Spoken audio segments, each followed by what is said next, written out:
de tema, déjeme saludar a don Epigmenio Ibarra, a quien saludo con mucho gusto, a quien vi de lejos, no pude acercarme a estrechar su mano, a darle un abrazo ahí en la inauguración oficial del aeropuerto Felipe Ángeles. Te vi con la cámara al hombro, como debe de ser, mi querido Epigmenio Ibarra.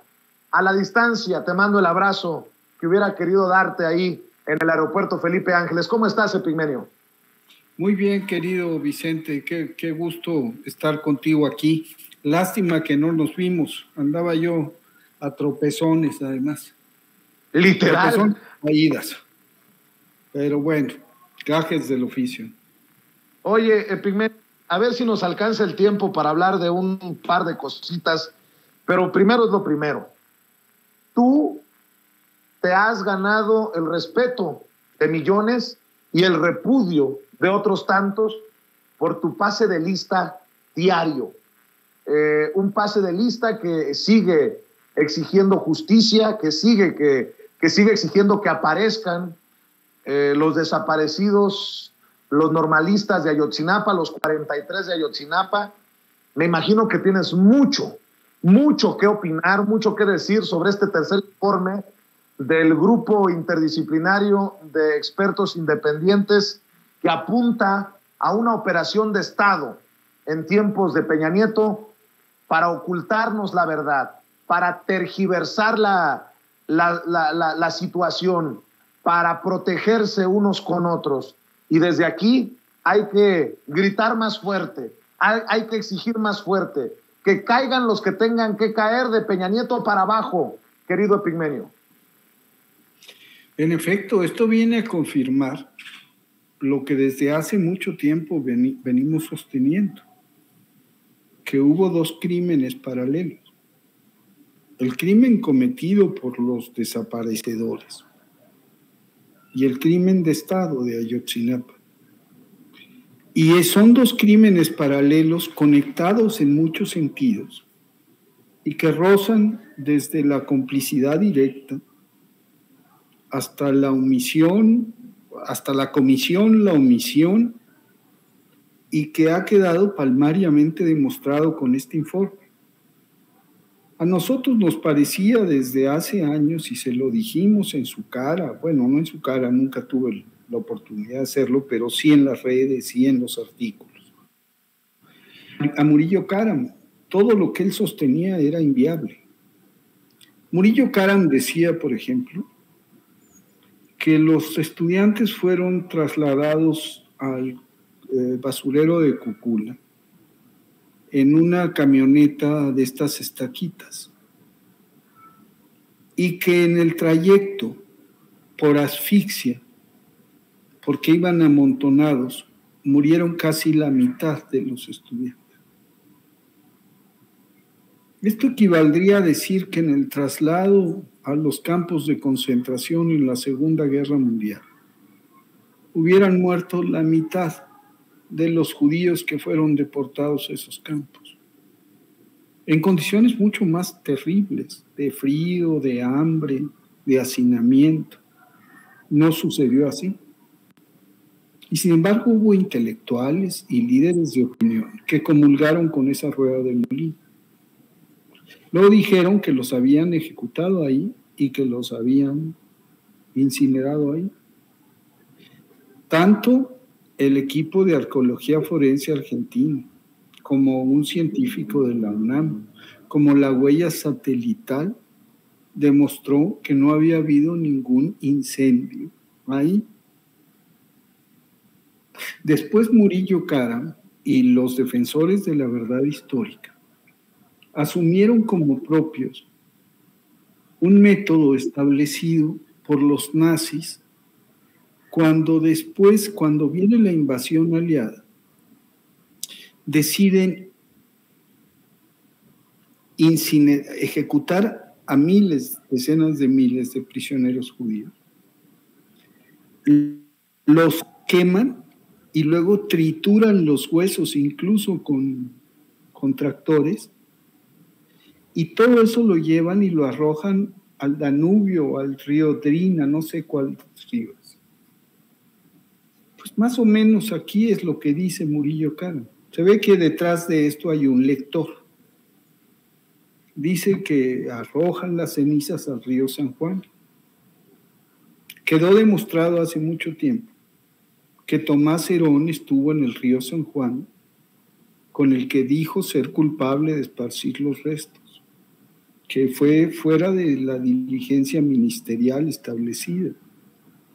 Ayer lo que vimos es que camionetas de la Secretaría de Marina, vigiladas por un dron de la Secretaría de Marina, llegaron a las 6:59 de la mañana, 17 de octubre, e intervinieron la escena del crimen, lo que sería después escena del crimen, que se bajan de las camionetas, que van de la zona alta del basurero a la zona baja, es decir, la zona A, donde supuestamente fueron ejecutados, y luego aventados por una pendiente hacia la zona B, donde fueron incinerados.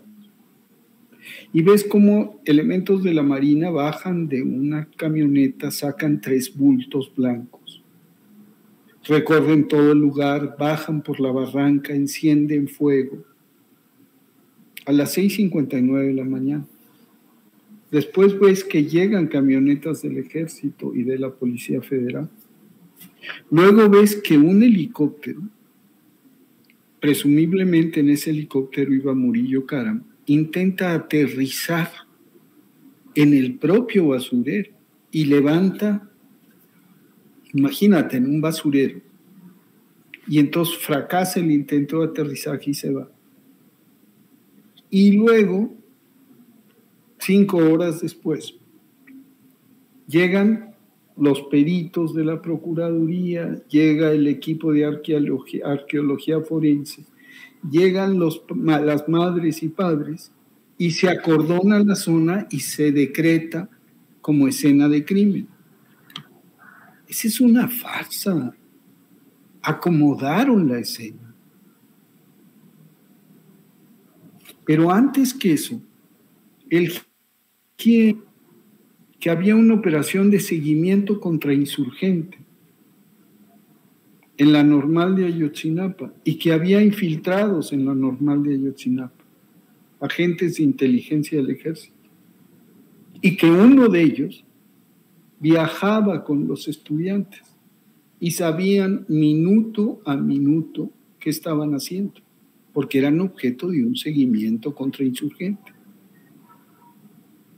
Y luego informa que elementos del Ejército estuvieron en la clínica, estuvieron en la escena del Palacio de Justicia, estuvieron en Barandilla, donde fueron presentados los estudiantes. Y después de ser presentados en Barandilla, fueron entregados a los desaparecedores. Entonces, esto pasó en el terreno. Me decía ayer Ángela Buitragua, una respuesta a una pregunta que hice yo en la conferencia, que había un antes, un durante y un después. Y que antes, durante y después hubo simulación, mentira, manipulación, sembrado de evidencias, ocultamiento de pruebas por parte del Estado. Es decir, estamos ante una acción de Estado similar a la realizada en la Suprema Corte de Justicia por Felipe Calderón, ahora realizada con la complicidad de los medios por Enrique Peña Nieto. Le urgía resolver el asunto. Démoslos por muertos y que culpen a López Obrador. Esa fue la versión. La banalidad criminal de Peña Nieto. Démoslos por muertos. Los quemaron a todos. Ya estuvo. Se acabó. A otra cosa. Pues no se nos olvida. Porque se necesita, si no hay verdad, si no hay justicia. En el caso de Ayotzinapa no habrá verdad y justicia para México nunca. Esta operación de Estado ha implicado también la muerte en circunstancias sospechosas o francamente asesinato, o el asesinato franco y descarado de 22 personas que o participaron en los hechos o tenían conocimiento de los mismos y que fueron eliminadas para que no se supiera su testimonio. Y por el ocultamiento masivo de pruebas durante 7 años. Incluso ahora que el presidente ha dado la instrucción terminante, cuesta trabajo obtener la evidencia. Incluso ahora que el presidente ha dicho que la verdad le va a hacer bien al ejército y a las Fuerzas Armadas, por más dura que sea, cuesta trabajo. Entonces sí estamos ante un hecho que debiera a todas y a todos nosotros movernos a considerar sobre la necesidad de que se haga justicia, no sobre los sicarios que dispararon, no, sobre los mandos que decidieron encubrir un crimen y al hacerlo cometieron otro crimen, sobre quienes le negaron a los padres la verdad, les impidieron la justicia. Y eso va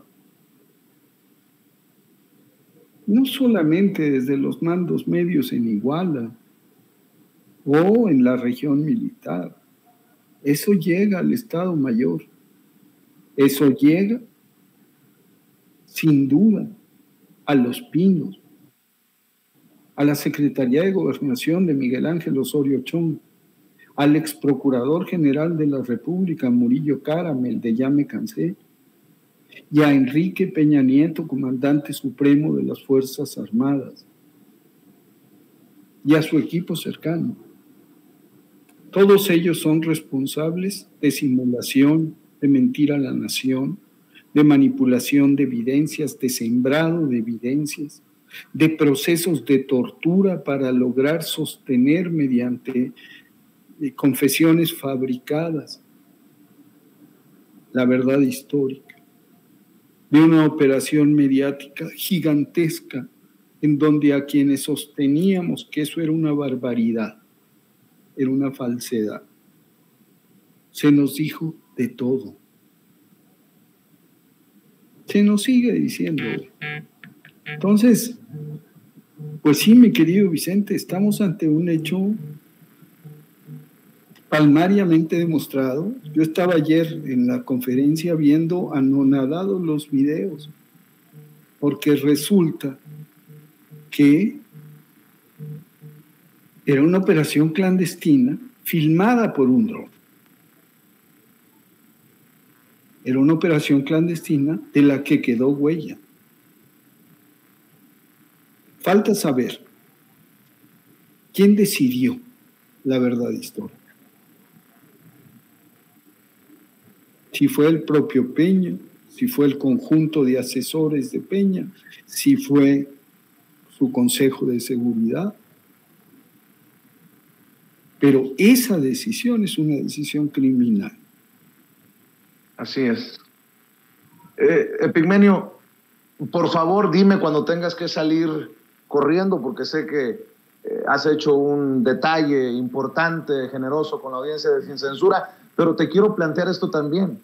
La necesidad de un juicio social impecable e histórico para los medios de comunicación y para los que jugaron de voceros de Murillo Karam y del gobierno de Peña Nieto, y esos que, no sé si por dinero o por estupidez, no advirtieron de esto. Y mencioné hace rato 2 casos. El de Carlos Marín, que se atrevió a decir que los padres y madres de los desaparecidos de Ayotzinapa le debían una disculpa a Jesús Murillo Karam porque se trataba algo así como de la investigación más importante de la historia de México. Y el otro es Ciro Gómez Leiva, quien la semana pasada analizaba tus declaraciones y su ¿cómo llamarle? Su hipocresía, cuando él te quería refutar diciendo que la prensa fue hostil con Peña Nieto y tú decías que se tenía que revisar el papel que habían jugado medios de comunicación y periodistas y el otro rasgándose las vestiduras. Bueno, pues no tardó mucho tiempo para que el universo te diera la razón, Epigmenio. Este personaje, el que te da entrada los miércoles, defendió a Murillo Karam y defendió la verdad histórica. Y ahora, ¿con qué cara? ¿Con qué cara siguen defendiendo lo indefendible y a los indefendibles? Creo que más viva que nunca eso que dejas la semana pasada ahí en Radio Fórmula, de la necesidad de revisar y de hacer un juicio implacable sobre cómo los medios de comunicación y los periodistas pues lo vendieron todo, mi querido Epigmenio, y este es el más doloroso de los casos. Mi artículo de mañana se llama No solo fueron Peña y Murillo, fueron también los medios. Sostener la verdad histórica hubiera sido imposible sin el andamiaje propagandístico armado en torno a ella. Hay una responsabilidad. Hace rato subí un tuit diciendo que estaba yo esperando que pidieran perdón. Porque también los intelectuales, que le pidieran perdón a las madres y a los padres de Ayotzinapa, pero que le pidieran perdón a sus lectores, a quienes los ven en la televisión. No se trata de ingenuidad, de comprarse la histórica. Se trata de que hicieron una defensa a muerte de una mentira. Se trata de que se empeñaron en descalificar a aquellos que buscaban la verdad. Entonces, la semana pasada hablaba yo de que no solamente plata y plomo empleó el régimen para someter, también a los medios. Este es un caso palmario, es la demostración de lo que yo afirmaba la semana pasada, aquí está. Entonces, yo celebro la oportunidad de debatir y guardo una corrección que nos permita dialogar y exponer nuestras ideas. No me meto, cuando me dice Ciro que a Peña lo maltrataban, se lo dije, le dije sí, a partir de que se volvió una caricatura y cuando ya sabían que se iba, pero antes fue el gran reformador, se tomaban la foto con él sonrientes, lo trataban con algodones. Y luego, incluso como figura caída, lo protegieron en lo mero principal, lo protegieron en esto. Lo encubrieron. Peña encubrió a los asesinos, los medios encubrieron a Peña. Porque de eso se trata. Una operación de simulación tratándose de un crimen es una operación de encubrimiento y el encubrimiento es complicidad. Entonces, ante eso estamos, mi querido Vicente, ante un hecho gravísimo que pone en evidencia cómo funcionaba el sistema, cómo funciona todavía, desde fuera, cómo funciona ese sistema para tratar de destruir al gobierno democrático. Y lo que se viene, Epigmenio, porque primero fue la ridiculización por el aeropuerto Felipe Ángeles, que dicen panistas que es un elefante blanco, es lo que dice Kenia López Rabadán. Ahora se vienen los artistas, los famosos, contra el Tren Maya, y ya vemos a Greenpeace tratando de detener la sección 5, el tramo 5 del Tren Maya, y lo que se sume, porque ya se empezó con el tema de la reforma eléctrica y lo que puso hoy sobre la mesa el presidente, que será el pueblo el que elija a sus consejeros del INE y a sus magistrados en el Tribunal Electoral. No, pues, pronostico tristemente que lo lo más sucio de la guerra está por venir.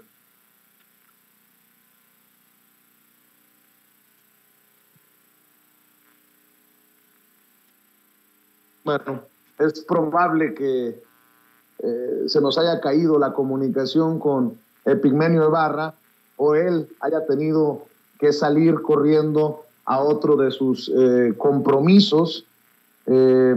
Epigmenio tiene una columna que publica en Milenio semanalmente y tiene una participación en el programa de Ciro Gómez Leiva. A muchos no nos agradará del todo ver a Epigmenio haciendo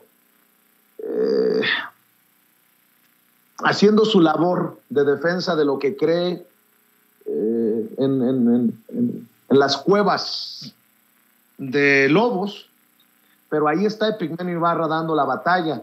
Yo le encargo que vea y que comparta la videocolumna de Epigmenio Ibarra y en redes sociales que lo siga en @Epigmenio Ibarra, sobre todo en Twitter, en donde anda la perra brava.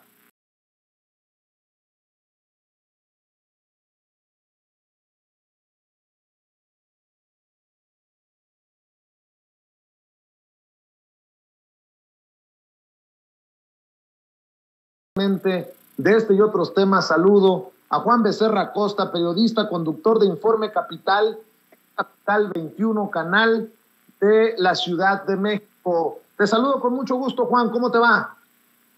¿Cómo estás, Vicente? Qué gusto saludarte, te mando un abrazo a ti y a todo el auditorio que nos hace el favor de acompañarnos esta tarde. ¿Cómo te va, Vicente? ¿Qué hay de nuevo? ¿Cómo ves a los periodistas que se quieren meter, bueno, más bien a los pseudo periodistas que se quieren meter en la misma canasta de quienes informamos?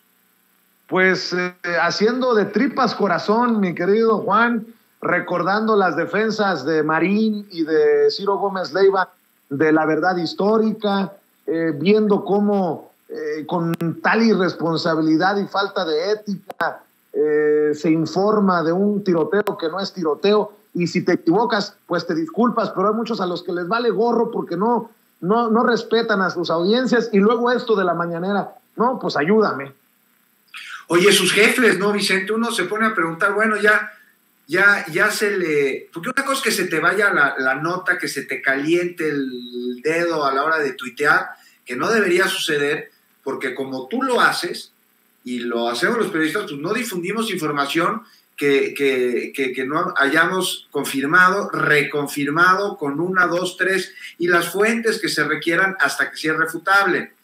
Pero bueno, no es la primera vez que vemos estos cuates, hablan sobre la salud del presidente, dicen que tienen comunicación con su médico, y que tienen información que resulta que no fue cierta. Ahora hablan sobre una balacera y una bomba en el aeropuerto de Cancún. Pues ya los conocemos, ya sabemos quiénes son, pues sus jefes. O sea, me imagino que hay alguien arriba, debe haber un coordinador editorial, debe haber un director, debe haber un dueño. Y finalmente estos personajes pues no solo se representan a sí mismos, sino al medio para el que trabajan, y con este tipo de cosas pues pierden credibilidad, pierden validez y quedan ahí metidos en un nicho de un sector de la población que los escucha sin importar si lo que dicen es verdad o es mentira, porque quieren justamente escuchar sus mentiras para hacerse tontos ellos mismos y creer que es la verdad. Y esto en un momento de enorme polarización, pues atenta contra el principal compromiso de un medio de comunicación, que es justo el de informar. Todo lo demás debe ser secundario, Vicente. Así que vivimos un momento muy interesante en cuanto a medios de comunicación se refiere en el país, un tiempo inédito, en donde, como dijo el presidente claramente, y no le pueden refutar esto, Vicente, no hay censura. Si hubiera censura no podrían estar diciendo sus barbaridades. Definitivamente, y bueno, pues en ese sentido, el intercambio de la corresponsal de Al Jazeera con el presidente Andrés Manuel López Obrador, la corresponsal como llevando el tema que está mal que el presidente le responda a esos que tergiversan, que mienten y que la hacen de mercenarios desde los medios de comunicación porque el presidente genera violencia. Bueno, lo hacen como pregunta, pero eso es lo que deja sobre la mesa. Deja muchísimo sobre la mesa, porque ya lo decía por ahí Raúl Olmos, ¿no? Me parece, es que ya tengo colegas periodistas que ya no hacen investigaciones porque tienen miedo de ser señalados desde la máxima tribuna. No, pues si dicen verdades no van a ser señalados los que dicen mentira. Entonces, que están muy preocupados de mentir y que se les haga ver que son una bola de mitómanos que están demeritando el oficio del periodista. No, lo que estamos viendo aquí se llama derecho de réplica y es precisamente un ejercicio de comunicación social, de comunicación política, de información. Si sale un comunicador a plantear una investigación, una nota, un comentario, un tuit en donde la información que ofrece pues no es verídica, y pues el afectado tiene este derecho de réplica y ahora se ejerce desde el poder político. Lo que pasa es que, a diferencia de antes, bueno, pues ahora sí hay separación de poderes en México, y ya quienes tienen el poder político pues no tienen el poder mediático. Pues antes tenían una bola de cuates y el presidente jalá con todos los medios de comunicación, los tenía bien aceitados en su bolsa, y pues ahí los veías, ¿no? En sus reuniones, en sus fotos, y construyó una especie de opinología ilustrada, encabezada por Krause o por Aguilar Camín, que se pusieron el traje de intelectualoides y que de repente parecía, bueno, Aguilar Camín nunca, pero otros sí, parecían medio críticos del poder político. ¿Y cuál? No, pues todo estaba perfectamente planeado para dar la falsa sensación de que había periodismo crítico. En eso sí había censura, te corrían del país, te quitaban tu medio, te dejaban de mandar el papel. No, ahora lo que hay es transparencia, Vicente, y vemos aquí un asunto delicado. Ya viste que lo andan metiendo con tintes de golpeteo politiquero, el complicado asunto de violencia contra periodistas en nuestro país, ¿no? Sí, dame tu opinión, dame tu análisis sobre todo esto, Juan. Pues preocupante, ¿no? Digo, de entrada es un asunto delicado, requiere de atención, de acciones oportunas e inmediatas, pero la violencia contra periodistas, y en eso nadie puede estar en desacuerdo, más que aquellos que atentan contra la sociedad, contra la información y contra sus derechos, pues vemos que no es un tema nuevo, ¿no? Irreprobable que se utilice la violencia contra periodistas como arma desestabilizadora, que viene de intereses mezquinos, que no responden al interés de la comunicación y de la sociedad, sino a intereses políticos y económicos que buscan golpetear para desacreditar. Y es que, como la oposición, las transnacionales que están viendo que se les acaba la mina de oro para sacar recursos de los mexicanos, carecen, bueno, los primeros de proyecto y los segundos de razón, pues utilizan lo que sea para intentar generar en la percepción ciudadana una opinión desfavorable al proyecto de la 4T. Y por eso es que están pasando a ser especialistas pues, en hidrocarburos, a medioambientalistas, para después ser especialistas en aeronáutica, y luego regresan, ¿no?, a su especialización en epidemiología. Pues mira, si quieres vamos por partes. La violencia contra periodistas, Vicente, en México no es algo nuevo, trae mucho tiempo atrás. O sea, durante la Guerra Sucia, ¿cuántos periodistas no fueron desaparecidos? De manera más reciente, durante el sexenio Calderón, 101, en el de Peña Nieto, 96. A hoy, más de la mitad del sexenio, van 52 en México. Datos estos que te doy que no coinciden con lo que plantearon los eurodiputados, por ejemplo, ¿no?, en su amonestación, aquella amonestación a México por la violencia contra periodistas, y además de que dieron información que de plano es mentira. Y aquí es la segunda parte que te quiero plantear. ¿Por qué se pronuncian hasta ahora y no cuando, mientras mataban periodistas, pues también se aprobaba una reforma que dejó en charola de plata a empresas europeas, españolas, los recursos energéticos de los mexicanos, ¿no? ¿Y por qué dicen ahora que por primera vez se reconoce el problema y se revisa y se modifica la política de atención a violencia contra periodistas, pues toda su cantaleta? Te doy datos. Mira, los ataques a periodistas son un componente más de una crisis de derechos humanos y hay un mecanismo de protección, pero este mecanismo no se ha entendido. O sea, está solo, porque las autoridades que desde su creación, la creación del mecanismo, han tenido que proteger, pues no, Vicente, se convirtieron en parte del problema. Y es que al menos 40% de agresiones a periodistas las hacen autoridades municipales. Entonces ahora el mecanismo pues no tendría que estar supliendo las obligaciones de estas policías municipales, estatales o de las fiscalías, pero lo hace. ¿Por qué? Porque hay falta de claridad. ¿Qué se necesita? Una ley general. Ahora, una ley general en la que ya se está trabajando para que las atribuciones y las responsabilidades queden bien claras para todas las partes, ¿no? Y que no queden nada más en solicitudes, sino en obligaciones. Entonces sí hay mucho que hacer, Vicente, pero ¿cuál es la diferencia con gobiernos anteriores o con lo que señalan desde fuera? Pues que ahora sí se está haciendo, que por primera vez hay voluntad y ejecución. Ahora, ¿falta mucho? Sí, muchísimo. Y si bien la culpa de la violencia no es de este gobierno, sí lo es la responsabilidad de resolverlo. Y por ello el mecanismo que los protege no tendría que ser la única instancia que lo haga. Y por eso urge una estrategia de seguridad que coordine, que no delegue. Pero yo veo que se está trabajando en ella. Y los resultados sobre las investigaciones de los últimos homicidios, pues ahí están, a diferencia de lo que pasaba antes. Así es. Fíjate, Juan, antes de que te vayas, estoy viendo que hace aproximadamente 20 minutos el INE acaba de publicar un comunicado. Este INE que, carambas, a veces resulta más panista que los panistas, más X que el señor X, entendió el que entendió. El INE dicta medidas cautelares a 13 titulares de gobiernos locales por difundir propaganda gubernamental durante la revocación de mandato. Ordena a 10 gobernadores, 2 gobernadoras y a la jefa de gobierno que retiren mensajes de Twitter porque de forma preliminar exaltan logros, obras y acciones de gobierno que contravienen el marco constitucional en vez de electoral. El INE emite medida cautelar contra un spot de Morena, también en Tamaulipas, con posible contenido calumnioso.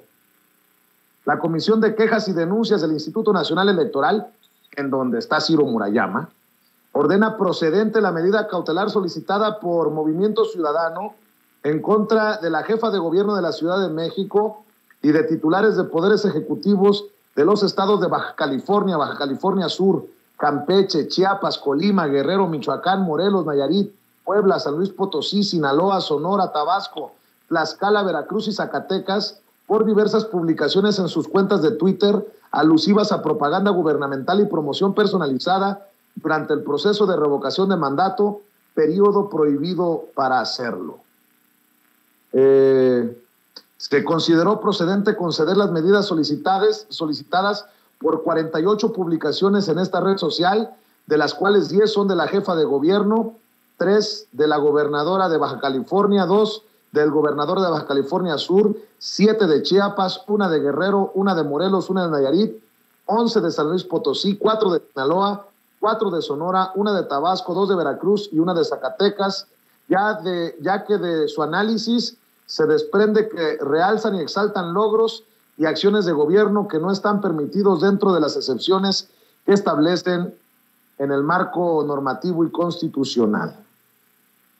Bueno, los nombres ya los conocen: Claudia Sheinbaum, Marina del Pilar Ávila Olmeda, Víctor Manuel Castro Cosío, Rutilio Cruz Escandón Cárdenas, Evelyn Salgado Pineda, Cuauhtémoc Blanco Bravo, Miguel Ángel Navarro Quintero, Ricardo Gallardo Cardona, Rubén Rocha Moya, Alfonso Durazo Montaño, Carlos Manuel Merino Campos, Cuitláhuac García Jiménez, David Monreal Ávila. En fin, así las cosas con este INE, que mi lectura es que está abiertamente y descaradamente contra lo que huela a revocación de mandato, contra lo que huela al presidente Andrés Manuel López Obrador, contra lo que huela a Morena, contra lo que huela a la Cuarta Transformación. Esa es mi opinión. Aclaro, mi querido Juan. Coincido al 100% con tu opinión. Me parece que los consejeros del INE han caído ya de plano en una conducta absolutamente pueril, berrinchuda, de niño mimado y consentido. No, terrible, Vicente. O sea, es que, mira, la veda electoral ha sido un conjunto de medidas. ¿Con qué sentido? ¿Con el de reflexionar el voto o con el de evitar la difusión? Porque la veda electoral se construye precisamente para que la ciudadanía tenga la posibilidad de reflexionar su voto y no existen elementos por parte del gobierno, de funcionarios, en donde pudieran incidir en su intención de voto. Aquí lo que se está haciendo, o que lo que más bien se está intentando hacer, no se puede hacer porque el INE lo prohíbe, es llamar a la ciudadanía a que participe en un ejercicio que es suyo, porque no es la consulta de revocación de mandato del presidente de la República, es la consulta del pueblo de México que mandató a que se llevara a cabo votando por Andrés Manuel López Obrador, y luego a través de una serie de procesos como la recolección de firmas, procesos que conocemos bastante bien. Es un ejercicio de participación ciudadana que te garantiza el derecho al pueblo a algo que no ha ejercido jamás en su vida, que es el poder. El poder emana, el poder supremo emana del pueblo. Y entonces, pues tenemos ahora la posibilidad de dejar al presidente de la República cada 6 años, y cada 3 revisa su gestión. ¿Quiénes estuvieron haciendo este ejercicio con presidentes anteriores? Otro gallo nos había cantado. Ahora lo que ven es que están apanicados porque creen que podrían regresar en algún momento al poder, y entonces ahí sí habría una crisis de gobernabilidad tal que sacarían al presidente a los 3 años. Porque dicen, oye, ¿qué pasa? Si sacan al presidente va a haber una crisis de gobernabilidad. No, señores, sacan al presidente porque había crisis de gobernabilidad antes, y no es un ejercicio ocioso, es un ejercicio en el que a través de la opinión personal que se vuelve después colectiva con el conjunto de votos, se decide cuál es el futuro del país. Un derecho que como mexicanos nos corresponde, un derecho que vaya que nos hizo falta en el pasado, y un derecho que debemos abrazar. Y el INE, pues nos los quiere patear. Pinches cabrones, perdóname, Vicente, pero son unos jugadores que se visten como árbitro cuando no lo son. Que se vayan a un partido político a hacer oposición allá, por dignidad, por patriotismo, que dejen su cargo en el INE si no van a ser árbitros. Qué bueno que vaya a haber una reforma.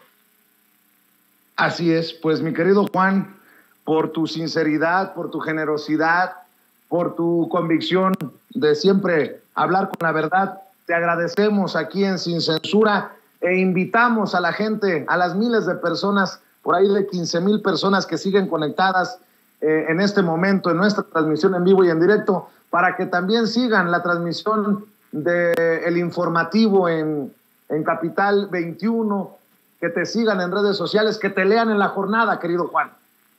Así es, querido Vicente, muchas gracias por la generosidad. Los esperamos, mi compañera Azul y yo, a las 9 de la noche en Informe Capital, en Capital 21. Los invito a leer mi colaboración, mi artículo en la jornada del próximo domingo, y pues ahí en redes sociales, pues ahí dando lata, Vicente, como tú bien sabes. Mi querido Juan, lata la que te damos nosotros, para que siempre estés conectado con la audiencia de Sin Censura. Yo te mando un abrazo y que continúen los éxitos. Estamos al pendiente, Juan. Abrazo a ti, Vicente. Muchas gracias de nuevo, y un abrazo a todo el auditorio. Claro que sí. Buenas tardes. Amigos, amigas, regresamos en breve. Pero mientras seguimos hablando sin pelos en la lengua, sin censura, usted puede suscribirse a nuestros 3 principales canales en YouTube. Sin Censura Media, en donde tenemos más de 1,600,000 suscriptores. Sin Censura TV, en donde tenemos más de 1 millón de suscriptores. Y en Sin Censura Presenta, en donde queremos llegar muy pronto a los 100,000 suscriptores. Si usted ya está inscrito en Sin Censura Media, suscríbase en Sin Censura TV. Si ya está suscrito en Sin Censura TV y Sin Censura Media, suscríbase a Sin Censura Presenta. Recuerde que es gratis, no tiene que sacar un solo centavo de su bolsillo para apoyarnos. Dele clic en la campanita para que los señores y señoras de YouTube envíen las notificaciones cuando estemos transmitiendo en vivo y en directo o estemos subiendo videos.